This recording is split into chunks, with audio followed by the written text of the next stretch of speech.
वाशिम नगरपालिकेमध्ये ठाकरेंच्या शिवसेनेला भाजपनं धक्का दिलेला आहे। ठाकरेंच्या शिवसेनेचे 8 नगरसेवक हे भाजपमध्ये प्रवेश करतात।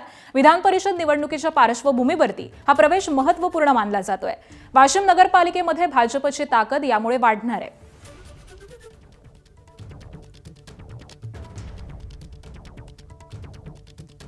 तर वाशिम नगरपालिकेमध्ये ठाकरेंच्या शिवसेनेला एक मोठं खिंडार पडलेलं आहे। जवळपास 8 नगरसेवक हे भाजपमध्ये प्रवेश करत आहेत।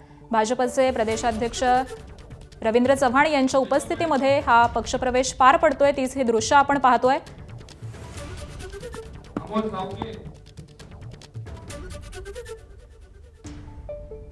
आगामी काळामध्ये विधान परिषदेची निवडणूक देखील लागलेली आहे आणि त्या अनुषंगानं हा पक्षप्रवेश अत्यंत महत्त्वपूर्ण असा मानला जातोय। या पक्षप्रवेशामुळे जवळपास 8 नगरसेवक हे भाजपमध्ये आलेले आहेत। यामुळे शिवसेनेला, ठाकरेंच्या शिवसेनेला एक मोठा धक्का बसलेला आहे। तर दुसरीकडे भाजपची ताकद ही मात्र वाढल्याचंच दिसून येत आहे। वाशिम तालुक्यामध्ये 84 ग्रामपंचायत त्याच्यापैकी 54 सरपंच इथं आलेले आहेत।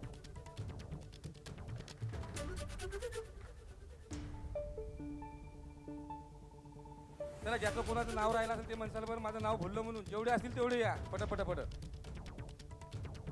वाशिम नगरपालिकेमध्ये ठाकरेंच्या शिवसेनेला भाजपनं एक मोठा धक्का दिल्याचं कळतंय। हे नगरसेवक नाराज असल्याची चर्चा होती आणि त्यानंतर त्यांचा भाजप प्रवेश हा निश्चित झालेला आहे। ठाकरेंच्या शिवसेनेचे 8 नगरसेवक हे आता भाजपमध्ये प्रवेश करतायत। रवींद्र चव्हाणांच्या उपस्थितीमध्ये हा पक्षप्रवेशाचा सोहळा या ठिकाणी संपन्न केला जातोय।